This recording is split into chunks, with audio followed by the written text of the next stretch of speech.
समन्ता चक्रवालेषु अत्रा गच्छन्तु देवता अत्रा गच्छन्तु देवता सद्धम्म मुनिराजस शृण्वन्तु सद्मोक्षदं धम्म श्रवणकालो अयं भदन्ता धम्म श्रवणकालो अयं भदन्ता परित श्रवणकालो श्रवणकालो श्रवणकालो अयं भदन्ता नमो तस्स भगवतो तस्स नमो To accelerate the wheel of Dhamma, subscribe the channel and press the bell icon. भगवतो अरहतो सम्मा संबुद्धस्स। विश्व वंदनीय भगवान तथागत सम्यक संबुद्ध के कदमों में तिवार अभिवादन। हमारे सबके आदर्श Bodhisattva Bharat Ratna symbol of knowledge doctor बाबा साहब भीमराव आम्बेडकर। यहाँ उपस्थित सभी श्रद्धावान उपासक उपासिकाएं और छोटे छोटे बच्चे, आज भगवान बुद्ध और उनका धम्म, उसी में 3 छोटी छोटी कड़ियाँ हैं, उसे हम मौखिक रूप से देख लेते हैं। अगर हम पूरी तरह से ये ग्रंथ को पढ़ने जाएंगे तो शायद बहुत लंबा काल होगा, ख़त्म होने में बहुत देर लगेगा, और जितनी भी कड़ियाँ हैं उसमें पढ़ने में कोई इंटरेस्ट नहीं आएगा, कोई रस भी नहीं आएगा। तो मैं मौखिक रूप से वो छोटी छोटी कड़ियाँ हैं वो रजू कर देता हूँ थोड़े समय में। एक तो 2 बातें तो यह था कि भगवान बुद्ध ने जब ही धम्म दीक्षा देते थे तो भगवान बुद्ध हर एक इंसान को सुधरने का मौका देते थे। तो बहुत लोगों को धम्म दीक्षा उन्होंने दिया था। उसमें लास्ट टाइम हमने बहुत ही भयानक डाकू अंगुलीमाल के बारे में देखा। उसी तरह से कुछ और लोगों को भी उन्होंने दीक्षा दिया था। वे लोग ऐसे ही थे, खतरनाक, भयानक, असामाजिक थे। उनको भी उन्होंने इस तरह से प्रबज्या दिया था। उनके बारे में बात है। एक और बात है, वो यह कि जब भी भगवान बुद्ध प्रबज्या देते थे तो प्रबज्या के साथ साथ कुछ मानी खतरा भी खड़ा हो जाता था ना, जोखिम भी खड़ा हो जाता था। कैसे? तो उस समय में किसी को भी प्रबज्या दे दिया तो वो नाराज हो जाते थे, उनके घर वाले नाराज हो जाते थे, उनके परिवार वाले नाराज हो जाते थे, उनके समाज के लोग नाराज हो जाते थे। क्योंकि बहुत लोग दीक्षा प्रबज्या ले रहे थे ना, वो सब लोग बुद्ध धम्म तो था नहीं उस समय में, तो उनके प्रति बहुत लोग नाराज हो जाते थे। तो भगवान के लिए खतरा खड़ा हो जाता था। एक छोटे से दृष्टांत से समझते हैं। एक भारद्वाज करके एक ब्राह्मण था। किस तरह से खतरा खड़ा होता था वो आपको बताता हूँ। क्योंकि किसी को भी प्रबज्या दे दिया, घर में कोई होगा, घर में पति पत्नी नाराज हो जाएगा, कोई भी नाराज हो जाएंगे, उनके माता पिता नाराज हो जाएंगे। ऐसा ही कुछ भारद्वाज ब्राह्मण के साथ हुआ। उनके घर में 7 बेटे थे और 7 बहुएं थी। तो क्या हुआ, भगवान की वाणी ऐसी थी, उनकी वाणी में बहुत जादू होता है। उनकी वाणी इतनी प्रभावशाली होती ना, कोई भी सुनेगा उधर ही वो उधर ही वो पिघल जाएगा। तो क्या हुआ कि उसका 7 बेटे और 7 बहुएं थी ना, वो भगवान बुद्ध के अनुयायी बन गए, भिक्षु भिक्षुणियाँ बन गई और उसके संग में सम्मिलित हो गए। तो भारद्वाज ब्राह्मण था, वो बहुत ही नाराज हो जाता है, उसको बहुत ही भगवान बुद्ध के ऊपर बहुत द्वेष और क्रोध जन्म लेता है कि ये मथमुंडा क्या सिखाता है, मेरी 7 बेटे 7 बहुएं उसी धारा में बह गए। तो वो बहुत गुस्से में एक बार आ जाता है। तो वो क्या सोचता है कि आज तो उनको मार ही देता हूँ मैं। भगवान बुद्ध को मारने के उसके मन में ख्याल आता है, सोचता है कि आज तो कुछ भी, क्योंकि उनको मालूम था कि अगर वो कुछ बातें करेंगे उनसे तो वो भगवान बुद्ध की बातें सुनकर कोई भी पानी पानी हो जाता था। तो वो सोचता है उनसे कुछ बात ही नहीं करना है, न रहे बांस न बजे बांसुरी, ऐसा सोच के वो लाठी लेकर भगवान बुद्ध के जहाँ निवास करते थे उस समय जेतवन में, उधर वो भागा भागा जाता है। एक तो बुढ़ापे की असर है, शरीर बुढ़ापे के मारे कांप रहा है, लेकिन मन में भयानक गुस्सा है। तो वो भगवान बुद्ध के जैसे जैसे करीब जाता है वैसे वैसे उनका गुस्सा, उनको लगता है कि मैं मार दूं और उनको कपाल क्रिया कर दूं और उसके सर फोड़ दूं। जैसे जैसे नज़दीक आता है तो उसका गुस्से में थोड़ा परिवर्तन आ जाता है, क्योंकि उनके चेहरे पर एक आभा होती है, बुद्ध के चेहरे पर एक लेशा होती है, आभा होती है, एक कांति होती है। तो जैसे जैसे नज़दीक आया तो थोड़ा शांत हो गया। तो भगवान बुद्ध उनको कहते हैं, आइए आइए बूढ़े बाबा बैठिए, क्या समस्या है। और भगवान बुद्ध उनको प्रश्न करते हैं, देखिए बहुत समझने जैसा है। भगवान बुद्ध उनको कहते हैं कि बूढ़े बाबा बैठो बैठो। वो बैठने में समझता नहीं है और गालियाँ दिए जा रहा है, गालियाँ दिए जा रहा है, अपशब्द बोले जा रहा है कि बूढ़े बाबा एक बात बताइए मुझे, अगर आपके घर में कोई मेहमान आते हैं, कोई अतिथि आता है और आपके लिए उपहार लाता है, कोई भेंट सौगात लाता है और आपको वो भेंट सौगात नहीं चाहिए, आपको वो उपहार नहीं चाहिए, तो आप क्या करेंगे? तो वो भारद्वाज ब्राह्मण गुस्से में कहे, उसमें क्या बड़ी बात में पूछ रहा है, अगर मुझे उपहार नहीं चाहिए होता है तो मैं नहीं चाहिए, उसमें क्या है, वो उपहार उसके पास रहेगा, मुझे नहीं चाहिए तो उनके पास रहेगा, उसमें क्या बड़ी बात पूछ रहा है। तो भगवान बुद्ध उनको समझाते हैं कि मैं यही तुम्हें समझाने जा रहा हूँ कि तुम यहाँ हमारे दरबार में आए, हमारे पास आए और तुम ये गालियों का उपहार हमारे सामने लाए, और गालियों का उपहार हम तो स्वीकार नहीं करेंगे, तो गालियों का उपहार तुम्हें मुबारक हो। इस तरह की भगवान बुद्ध उनको इतनी मिठास से बात बोलते हैं।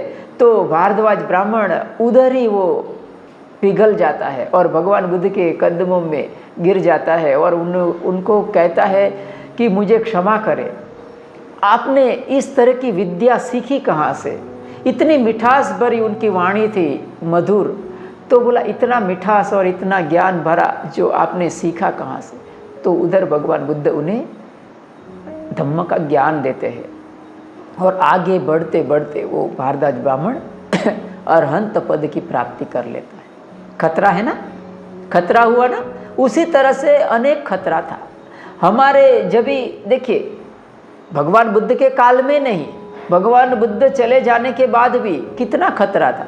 नालंदा विद्यापीठ को जला दिया था, है ना, कितने 6 महीने तक जला था, है ना, कितने भिक्षुओं को मार दिया गया था, उसकी कत्ल कर दी गई थी। तो यही बात आज की कड़ी में थी। और तीसरा एक छोटा सा कड़ी था। आपको कोई प्रश्न हो तो मुझे लास्ट में पूछना। छोटा सा कड़ी ये है कि भगवान बुद्ध ने कभी, मैंने एक प्रश्न पूछा था ना आपको हमारी एग्जाम में कि भगवान बुद्ध किस में नहीं मानते हैं, तो आपने जवाब दिया था कि भगवान बुद्ध का धम्म है वो आत्मा, परमात्मा, ईश्वर, ये दुनिया संसार की रचना किसी भगवान ने की है, ऐसा भगवान बुद्ध का धम्म नहीं मानता है। आज का कड़ी इसी के ऊपर आधार था। तो दुनिया के ज़्यादातर जितने भी धर्म है ना, जितने भी है शायद, उन सब धर्म में क्या है, ऐसा कहा गया है कि तुम मुझे मानो, मैं भगवान हूँ। कोई कोई तो कहता है कि मैं ही भगवान हूँ। भगवान खुद को बना लिया, कहते हैं कि तुम मेरी शरण में आओ। कोई कोई ये कहता है कि मैं भगवान का पुत्र हूँ। कोई कहता है कि मैं भगवान का संदेशावाहक हूँ। तो तुम मेरी शरण में आओ। अगर तुम मेरे विरोध करोगे, अगर तुम मेरी बात नहीं मानोगे तो तुम नरक में जाओगे, और मेरी बात मान लोगे तो तुम स्वर्ग में जाओगे।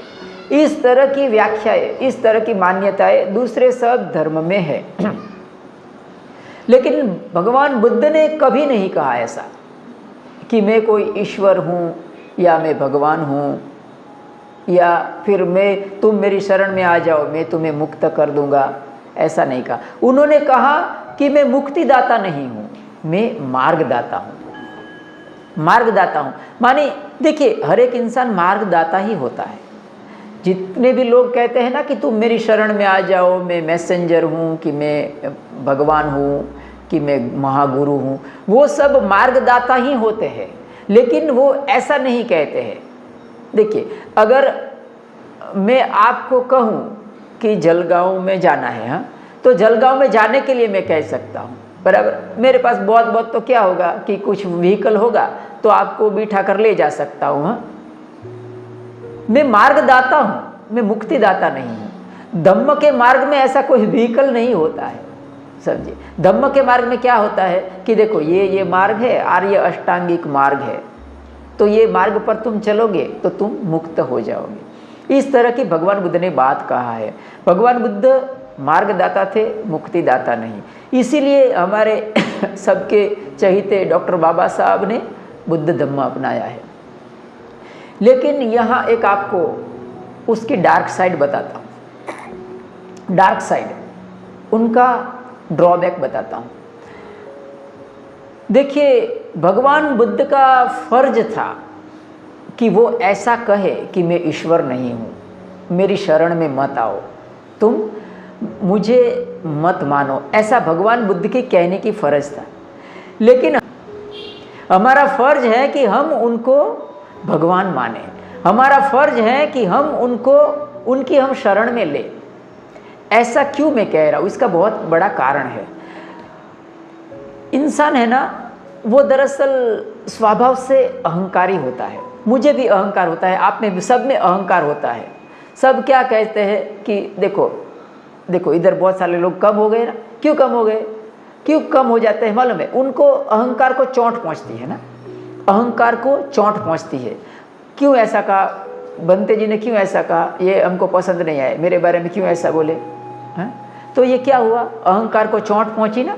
तो इंसान में अहंकार होता है, सब में होता है। तो हमारा अहंकार है ना, फन उठा के खड़ा हो जाता है। अगर कोई कहता है ना कि मुझे ईश्वर मानो, तुम मेरी शरण में आओ, तो हमारा अहंकार फन उठा के खड़ा हो जाता है, क्यों ऐसा मैं करूं, ठीक है चलो हमें नहीं मानना है। लेकिन भगवान बुद्ध जब ऐसा कहता है कि तुम मेरी शरण में मत आओ, तो हमें ये नहीं कहना है कि हम तुम्हारी शरण में नहीं जाएंगे। ये हमारा अहंकार बोलता है, हमारा अभिमान बोलता है, हमें उनकी शरण लेना है। भगवान बुद्ध का फर्ज था कि वो ऐसा कहे, हमारा फर्ज है कि हम उनकी शरण में जाए। अगर हम उनकी शरण में नहीं जाते हैं, अगर हम तर्क वितर्क कुतर्क करते रहते हैं ना, वो क्यों करते हैं मालूम है? वो हमारे अभिमान के कारण करते हैं, अहंकार के कारण करते हैं। और अहंकार अभिमान है ना, उससे क्या होता है मालूम है? अहंकार अभिमान के कारण हमारी प्रगति रुक जाती है। हमारा जो हार्ट है, धम्म कहाँ से होता है बताइए? धम्म का जो आचरण है वो कैसे होगा? दिमाग से होगा कि दिल से होगा? दिमाग से नहीं होता ना। धम्म का आचरण है दिल से होता है, धम्म का आचरण है वो हमारे हृदय से होता है। क्यों? क्योंकि धम्म का आचरण दिमाग में तो क्या चलता है, तर्क चलता है, वितर्क चलता है, ऐसा है तो ऐसा होगा, ऐसा है तो ऐसा, इस तरह का बुद्धि है ना। बुद्धि हमें कहीं पर पहुंचाती नहीं है, याद रखना। देखिए, डॉक्टर होगा ना, डॉक्टर मृत्यु का सर्टिफिकेट देता है तो हृदय की धड़कन देखकर देता है कि मगज की धड़कन देखकर देता है ना? है ना? तो हृदय महत्वपूर्ण है ना। हृदय हमारे शरीर में हृदय गया तो आदमी मर गया, है ना। तो धम्म का आधार स्तंभ है ना, दिल है हमारा। तो उसी के आधार पर हमें धम्म का पालन करना है। हमारे समाज में अगर देखें, हम दिमाग से काम लेने चलेंगे ना तो हमारे परिवार में चलेगा नहीं ना। परिवार में माता पिता बहन भाई सब है, तो एक दूसरे के प्रति हमारे कैसे संबंध होते हैं? हृदय के संबंध होते हैं ना, इमोशंस के संबंध होते हैं, भावनाओं के संबंध होते हैं। और भावनाएं है बहुत महत्वपूर्ण होती है। अगर दिमाग से चलने जाएंगे ना तो परिवार बिखर जाएगा, समझे। धम्म में भी ऐसा ही होता है। और धम्म में ये सबसे बड़ा गुण क्या है? भगवान बुद्ध का धम्म है ना, वो 2 पहियों पर चलता है, याद रखिएगा। 2 पहिया कौन सा है? एक है ध्यान का और एक है मैत्री का। ध्यान और मैत्री दोनों साथ साथ चलते हैं। ध्यान और मैत्री को उन्होंने क्या बना दिया? उनको बना दिया ज्ञान और भक्ति बना दिया। जो मैत्री भावना है उसका विकृतीकरण होकर भक्ति बन गया, आसक्ति बन गया। हम मैत्री में क्या करते हैं? देखिए, ये ताई बोलते हैं ना, ताई रोज क्या बोलते हैं कि सबका भला हो, सबका मंगल हो, सब सुखी हो, सबके जीवन में खुशहाली आए। हम भी बोलते हैं ना, हम ऐसा बोलते हैं कि सबका मंगल हो। भक्ति में क्या बोलते हैं मालूम है? भगवान सबका भला करे समझे? तो बदल गया ना, भक्ति में ऐसा होता है। ये उन विकृतीकरण हो गया। और इसी मैत्री का विकृतीकरण है ना, वो रेकी में हो गया। रेकी नाम की एक साधना पद्धति, उसमें भी मैत्री का विकृतीकरण हो गया। तो मैत्री कैसे करेंगे? दिमाग से करेंगे? नहीं, दिमाग से मैत्री नहीं होता है। मैत्री दिल से होता है। हम जब भी किसी के प्रति भला चाहे ना तो दिल से चाहना है। अगर हमारा पड़ोसी के प्रति हमारे 36 के संबंध हो गए ना तो झगड़ा होगा, फिर ऊपर से दिमाग से कहेंगे कि बंते जी ने बोला है ना मैत्री करने के लिए, चलो मैत्री कर देते हैं, तुम्हारा भला हो। नहीं, इस तरह से मैत्री नहीं होता। दिल से होगा मैत्री कि ठीक है, चलो हम भी माफ़ करते हैं, वो भी हमें माफ़ कर दे, उनका भी भला हो, मेरा भी भला हो। हमेशा दिल से धम्म होता है। अगर आप ये कहेंगे कि भगवान बुद्ध ने कहा है ना कि शरण वरण लेने का नहीं, तर्क करने का, वितर्क करने का, तो समझिए हम परिपक्व नहीं हो पाएंगे धम्म में। और जब भी आप ध्यान साधना में आगे बढ़ेंगे, किसी के प्रति एकदम धम्म है ना, मैत्री से करिए, प्यार से पेश आएंगे ना, तो आप जल्द से जल्द धम्म में आगे बढ़ पाएंगे। हम क्या करते हैं? हमने कालाम सुत्त का नाम सुना होगा। हमारा समाज का नास्तिकवाद, देखिए नास्तिकवाद बहुत खतरनाक चीज़ है। नास्तिकवाद, भगवान बुद्ध का धम्म नास्तिकवाद नहीं सिखाता है। भगवान बुद्ध ने कुछ कुछ बातों को मानने के लिए कहा है। पहले भी मैंने बताया था कि आत्मा, परमात्मा, ईश्वर, ये सब छोड़ दो, ये सब भगवान बुद्ध नहीं मानते हैं। लेकिन बहुत सारी ऐसी चीज़ें हैं जिसको भगवान बुद्ध का मानना है, उसी में हम श्रद्धा, हम नहीं जानते ना, हम नहीं जानते हैं और वो भी नहीं जानते हैं। हाँ? तो कोई ऐसा वाद विवाद करने का कोई अर्थ नहीं है। भगवान बुद्ध की वाणी में कहा है तो हम थोड़ा सा श्रद्धा करके आगे बढ़े।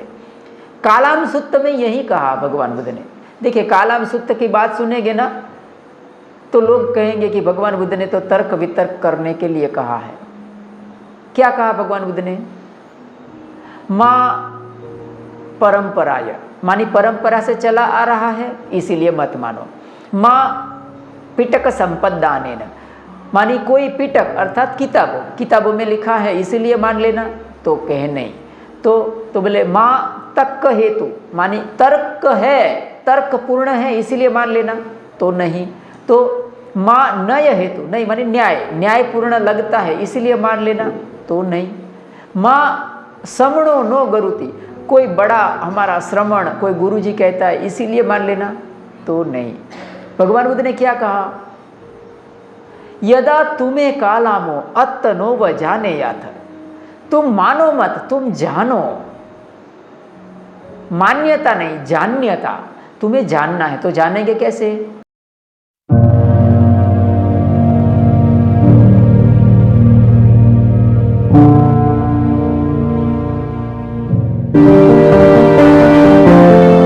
accelerate the wheel of Dhamma, subscribe the channel and press the bell icon.